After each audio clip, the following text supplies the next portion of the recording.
Welcome to Leading with Purpose, the podcast that's dedicated to helping you become the leader you aspire to be. Join us on a journey of self-discovery, empowerment, and inspiration as we explore the world of leadership and personal growth. In each episode, we will explore the art and science of effective leadership, bringing you insights, stories, and strategies from experts and thought leaders across various industries. And now your hosts, Dawn Marie Bornhammer, Monique B. Hoy, Janelle E. Taylor, and Dr. Sharon H. Porter. Welcome to Leading with Purpose, the podcast that's dedicated to helping you become the leader you aspire to be as you lead, empower, inspire, and achieve.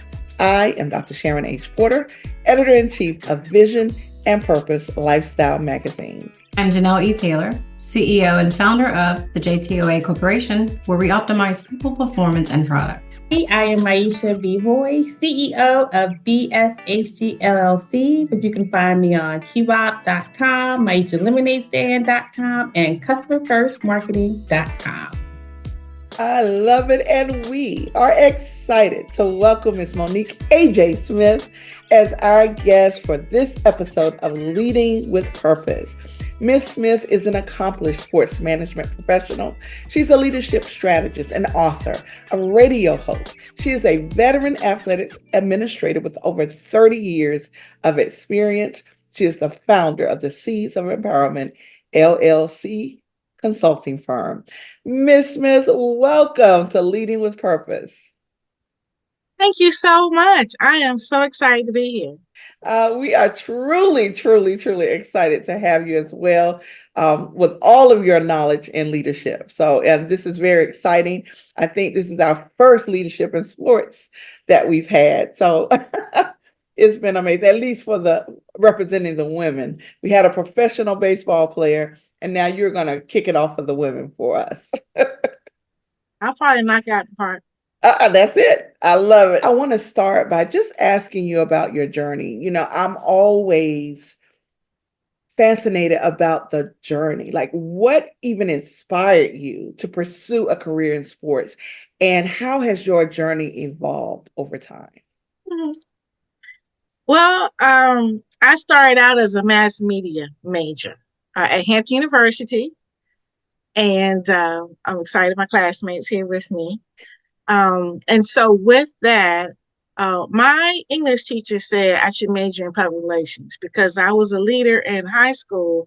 I was SGA president. I created most of the events.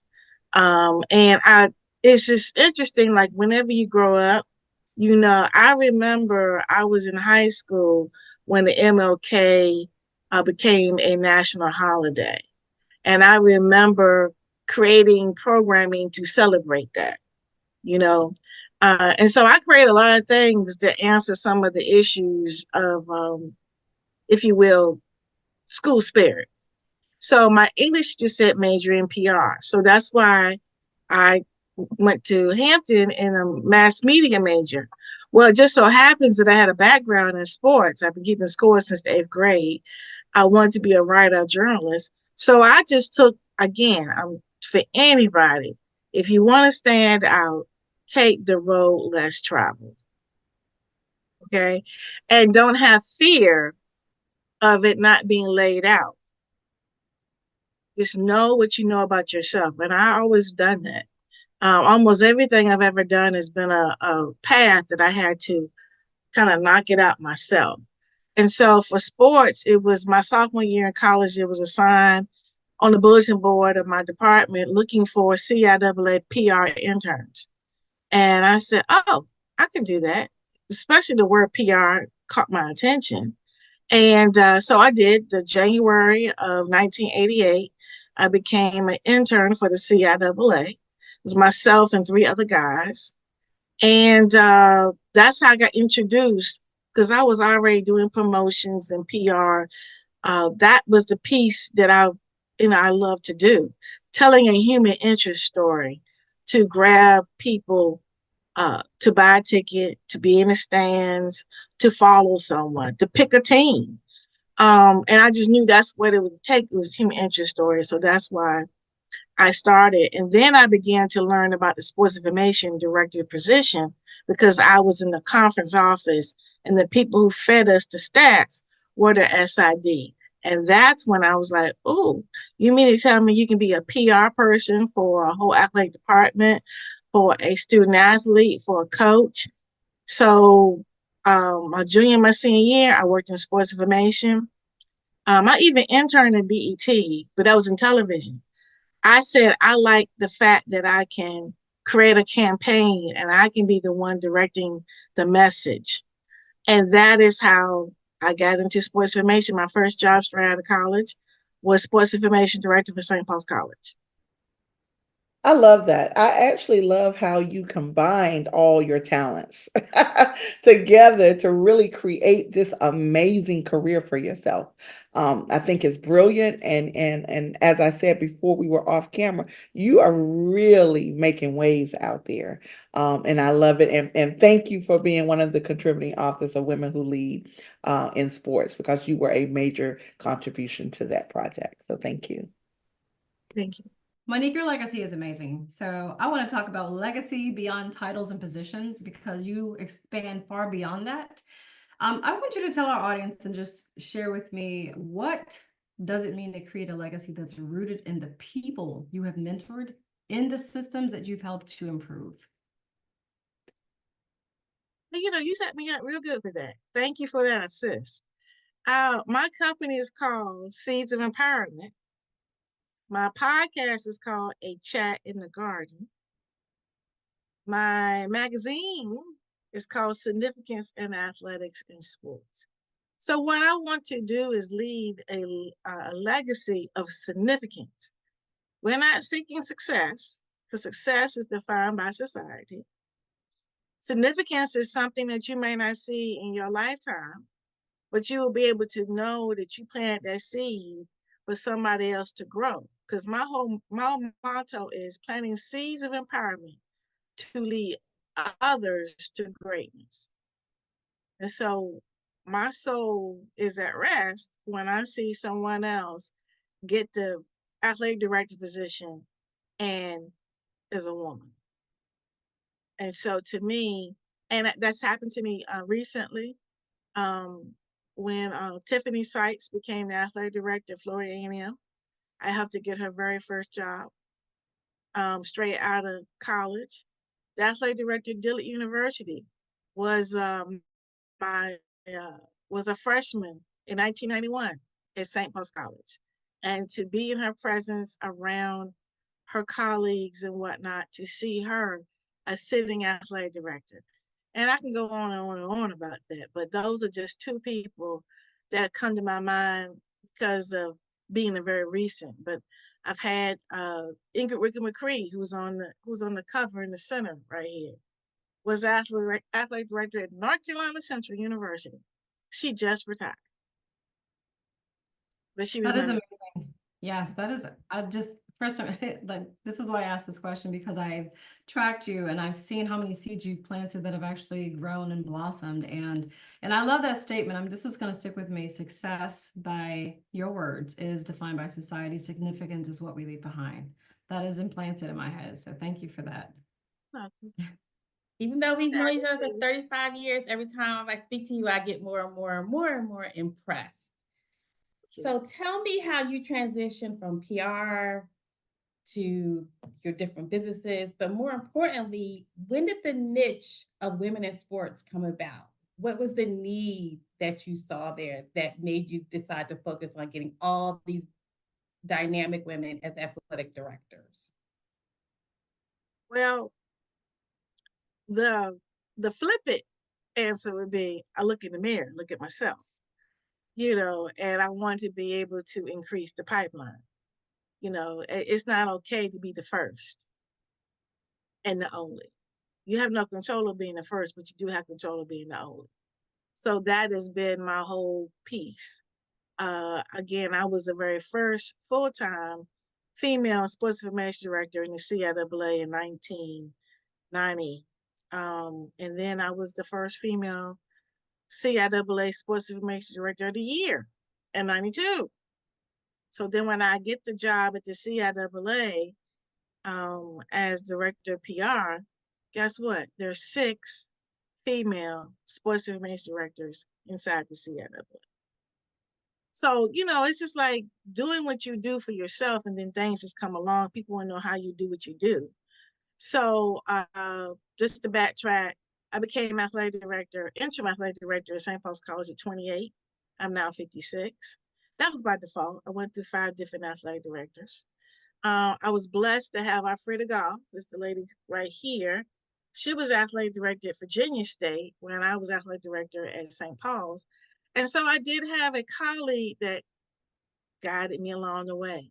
And what she's done for me, I try to do for others. She put me on my very first NCAA committee in 97. Had no clue, got this big box of binders and said that you had been selected for the NCAA first Division II committee, which that committee created all the other committees in Division II because we became federated. We began to rule ourselves in Division II. So I served on a lot of committees based on that one. And then there's a national association, national with NACTA, NACWA, National Association of Collegiate Women Athletic Administrators. That's what it was called back then. Now it's called Women Leaders in Sports. I was on the nominating committee. I nominated Alfreda to be the second Black woman president. And then Alfreda put me on her committee and she said, I want you to be over the awards committee. I said, okay, cool. And, because again, I'm a SID, that's kind of thing we do. We nominate, whatnot. Next thing I know, she wants me to MC the program. I said, no. I write the stories. I'm the behind the scene person. She says, no, you will do this. And she started me speaking. And I would introduce people. I would try to make it as interesting as possible because I'm a writer. And they'd be like, oh, can I have your introduction that you did on me? And I'm like, I wasn't for the consumption of everybody. And then I was like, okay, they kind of like how I word things. So the fast forward, I did leave St. Paul's College to go Division I, did compliance for 2 years on Division I level. And then the commissioner of CIAA said, come on back home. And I said, well, sir, I can't come do the same thing I did as an intern. He said, no problem. Come in, train the person to do what you don't want to do. So I hired a girl straight out of Hampton, 10 years my junior, to be the PR director, and I became director of championships and eventually a director of governance. And the part of my job I enjoyed the most was the personal and professional development of the women that were in the CIAA. I served as senior women's administrator for the conference. And so that led me to be able to have access to some funds. And so I had a retreat. I bring a facilitator in. I said, we need to work on this issue. We need to work on this issue. Because presidents and people from other conferences would ask me, I have this opening. I would like a minority woman. And I'll just go through my Rolodex, aging myself, or my folder of resumes. And that's what I became to be the person. If you want to get your foot in the door, Monique can try to help you with that because she's got influence. So I remained at the CIAA for 13 years. Then I received my pink slip. And the NCAA brought me aboard as a consultant to do leadership workshops across the country. And then they changed leadership. And they said, well, you can still do it, but they have to pay you directly. I said, bet, I can charge them more. And so for 11 years, I've been a full-time entrepreneur. I had a publicist who said, I have a client who wants to have the longest running podcast. Now, let's just be clear. She didn't say podcast. She said radio show. And I said, this is not a radio show. I majored in this. This is not radio. When I embraced the word podcast, I was set free. I was like, okay, I can work with this. This is what this is. And so I joined the network, Clark Garrison, and my show was Chat in the Garden. I said, if I do it, I gotta have full control of who I interviewed and run a show. And he said, At first, he was very skeptical. I said, look, I know what I'm doing. And I want to interview Black women in athletic administration. And he was like, but that won't be long. I said, just watch. And just for the record, we have been going strong for 11 years, 11 seasons. I've had my podcast. And the whole point about that is the same thing people will look for people. It is to, number one, show that we're here and we are significant. Because every time I say my show, a chat in a garden where significance blooms in athletics and sports. So when we do that, we implant that into the people who are saying the show. It's just like James Brown, I'm Black and I'm proud. You see, so that's that way of kind of get that in there. And with that, it is, you can find where they are and then others can see what they can be. And we've have a private Facebook group of 3,400 members. I love that you keep taking that road less traveled, because like you just said, who would ever thought that there would be an audience, a niche of Black women athletic directors? And I keep seeing you do that time and time again, and I love seeing it. Thank Keep you. letting your live do the singing. Yes. Okay, Monique. Now, anytime that I'm talking about women in leadership, my go-to question is always about the significant challenges. Although we have come so far, and women in leadership in general, there are still much room and much improvement that's needed. So I would love for you to address some of the existing challenges for women in sports. So existing meaning current. You don't want me to go back in the day. You want me to talk about right now. Okay. Right. Just to clarify. Okay. All right. Because some of them are very similar. It's just that there's more women. And so you can actually call it what it is. Right. You can actually call it. Otherwise, it was, oh, she's too sensitive. So now when you say it, you can actually pinpoint. No, that's discrimination. No, that's ageism. That's sexism. And that's racism. So all the isms are still moving. But now you got something to grab hold to. I mean, something as simple as the Crown Act. You know, that used to be eliminating some people. You know, for me, it was ageism because I was 22 and there were the women that were around were former coaches. Like my boss was the very first female athletic director in the CIAA, and she was 60 and I was 20. So I want to ask about, can I get married? Can I have children? That wasn't a conversation that she could really assist with, because when she was a childbearing age, that was that. So speaking of childbearing age, unfortunately, my heart hurts for some of the young women that have been my mentees, and they are trying to climb that ladder, and they miss their time of childbearing age, or just getting married, period. Having a good partner opportunity. But so what really bothers me is that those that do get married, they get out. They don't know that they can stay in, or they don't feel like they want to fight. And so those that have the ability to change policies, I said this in my class this week. One of the things I did not like, and this happened recently, I had a client who was an HR person, and she was telling me how upset she was that she had to tell some track coaches that they couldn't come to work with their children because that institution had a policy that no children come to work. And it was an insurance situation. We're talking about higher ed. And again, there are institutions that do that. And let me clarify.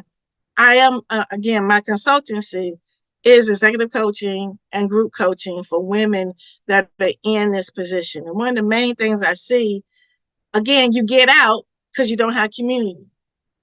You get out because you lack confidence. You get out because you don't feel like fighting for the isms that are going on. All right. So I work hard to teach them how to be strategic. All right. To be able to, again, politics is not a dirty word. You just got to learn how to play that game. And when you do, you win every issue in hand.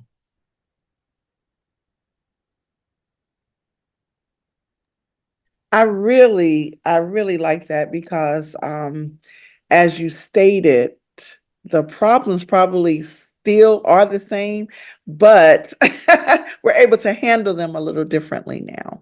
And that's so important. And I'm just thinking about even the contributors in the book, how many firsts we had represented in that and the things that they went through.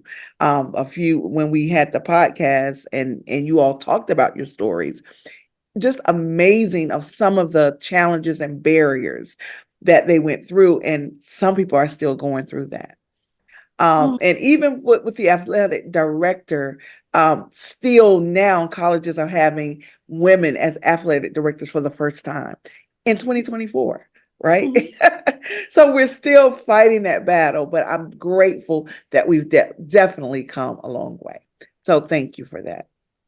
Sharon's point indicates a long way to go. But through that journey, the ongoing transition from your story, I would love to know, even after publishing Removing the Face, you continue to grow and evolve as a leader. How do you balance the lessons of your past with the need to continue transitioning and adapting into your personal and professional life? Well, I am blessed to have a mate who is my college sweetheart who gets it. Actually, he made this, I don't know what you call this, bookshelf for my magazines.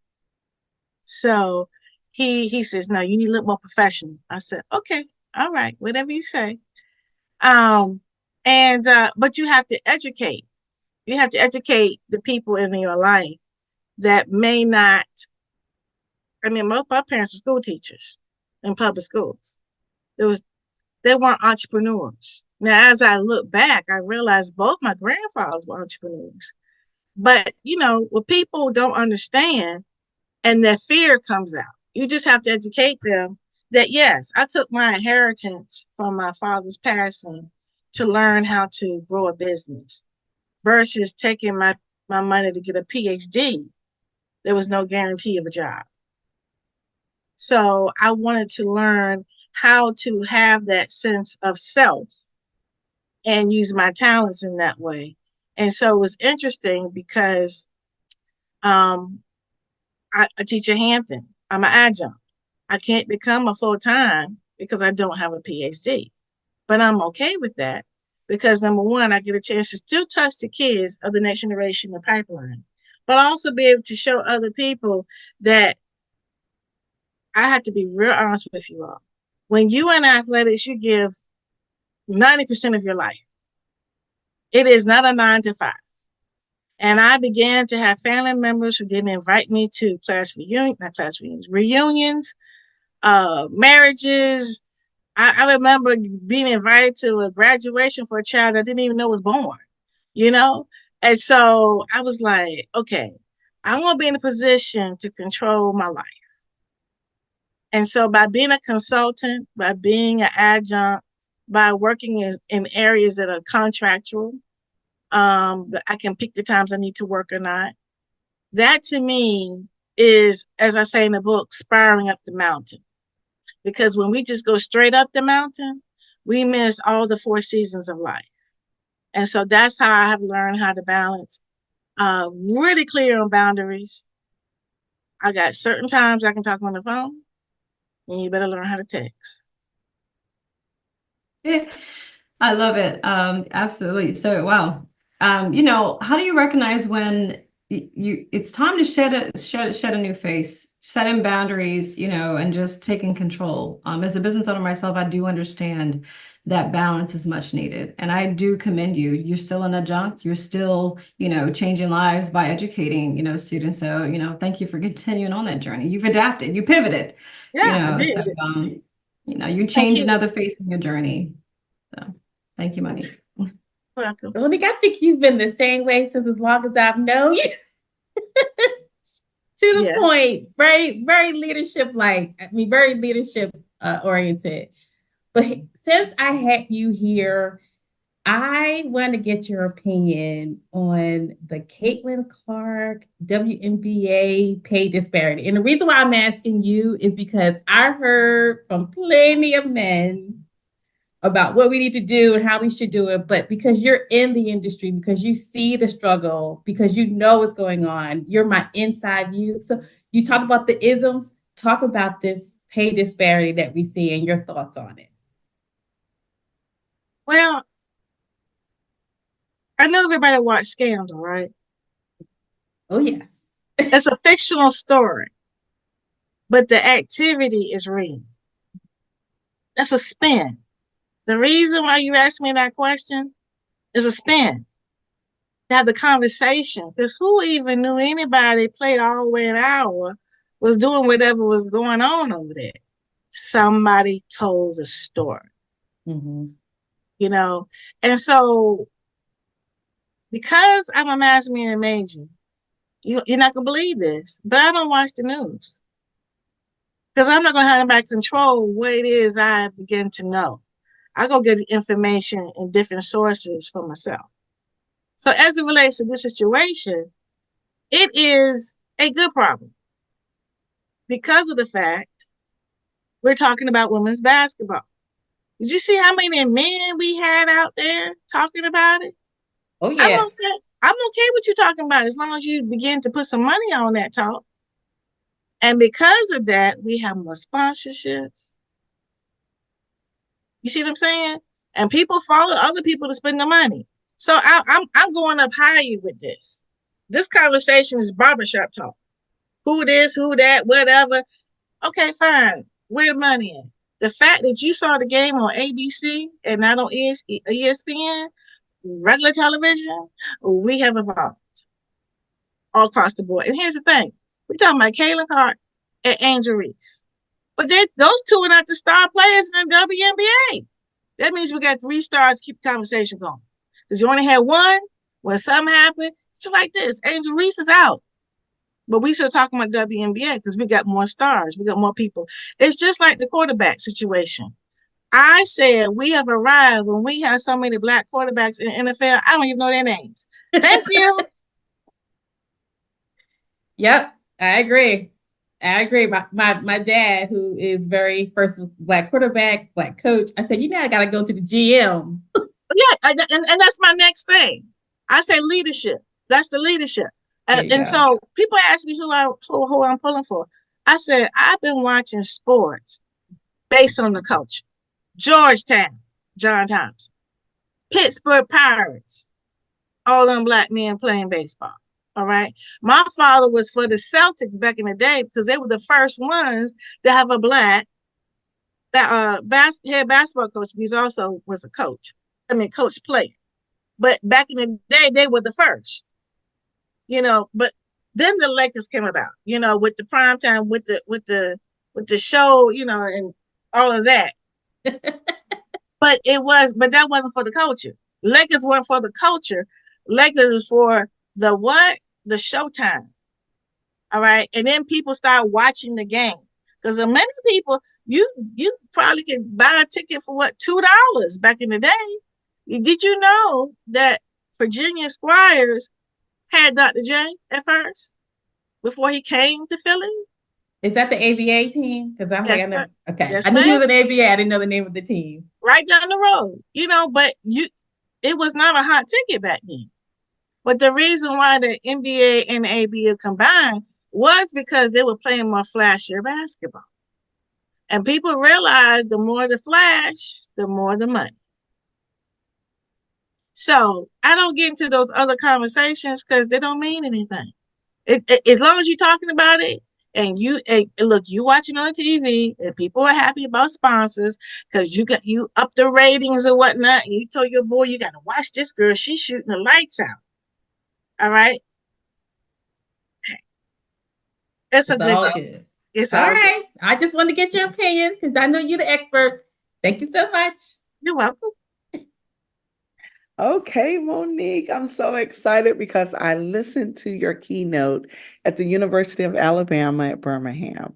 Blossom where you are planted. That was a couple months ago you did that. Was it What, in March? In March. yeah, exactly. What were some of your major takeaways that you wanted the audience to leave with? Well, let me tell you, the day before I went to Alabama, the governor had thrown down the gavel and said, "No more diversity education." I said, "Oh Lord," and that's my whole talk right there. And so Maisha would tell you, like she said, I've been the same since day one. I said, well, if I'm going down my way. So I said, I'm going to stick with my story.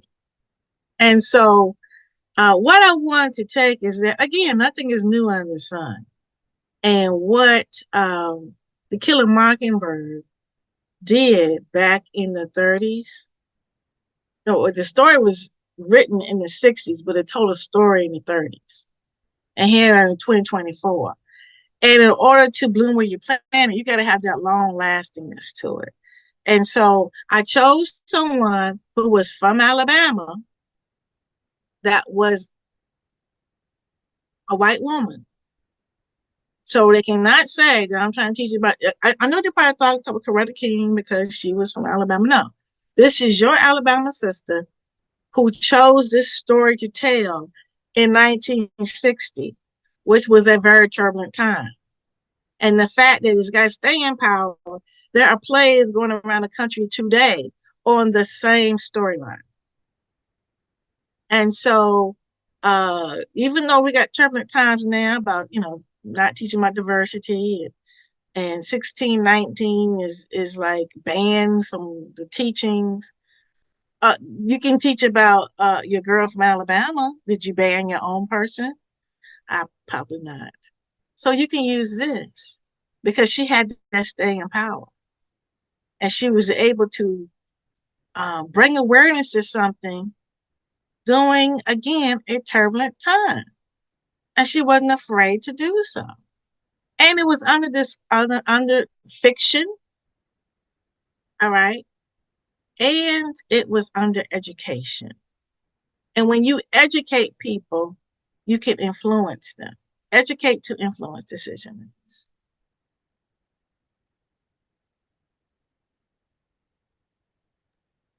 Thank you for that. I'm sure the audience was able to take all of that and more from your talk. It was very inspiring. Thank you. Absolutely.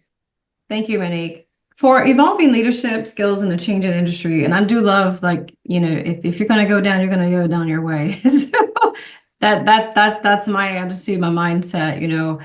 For the sports and business landscapes, which I am unfamiliar with, and most of our audience may or may not be, as we continue to evolve, are there any specific leadership skills that you think emerging leaders, new leaders need to develop to stay relevant, number one, and effectively keep changing the rapid environment with their stories? Is there anything that you can give to our audience today, just a nugget or two from, your perspective and experiences?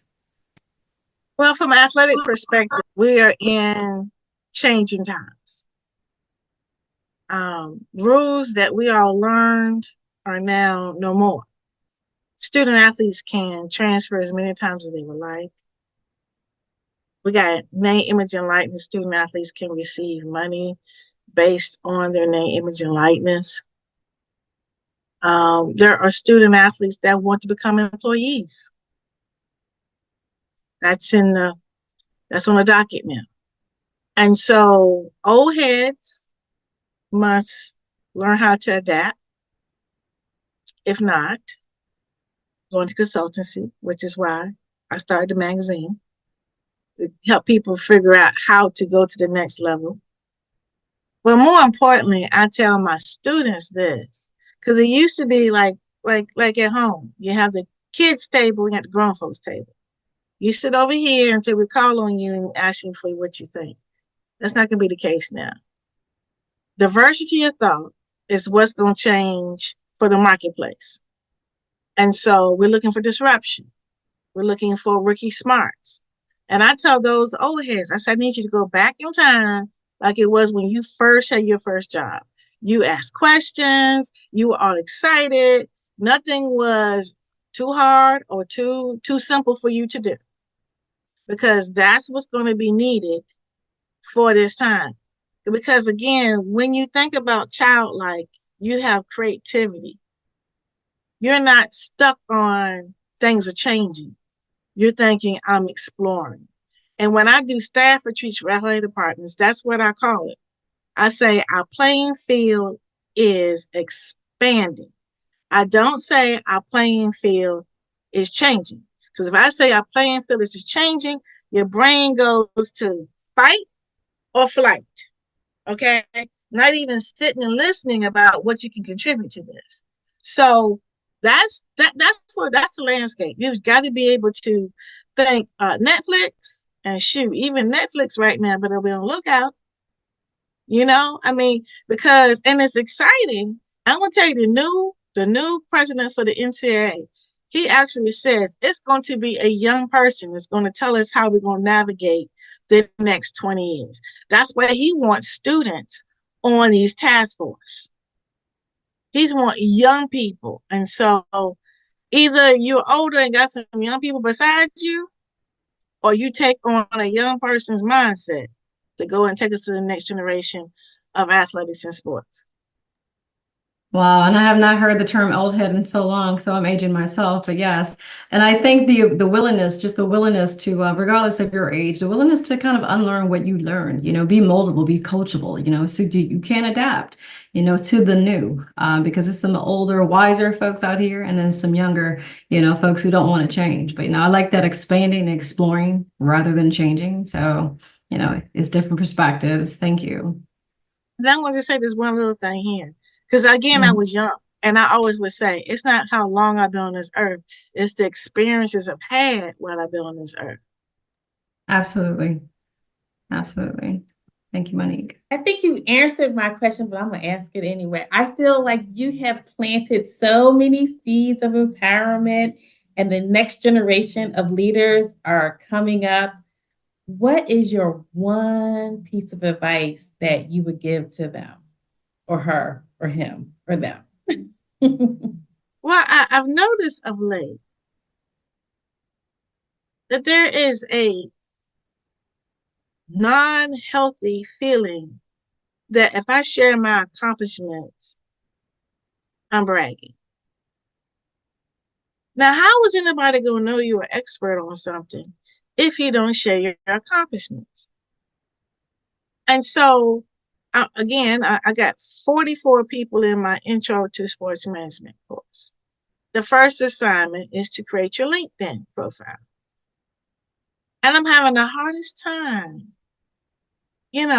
Like they can put some crazy stuff on Instagram or Twitter, but come on, tell me, what is your strengths? What have you done? Did you do an outstanding job on a project? Did you do an internship? Okay, where are the pictures of you doing the internship?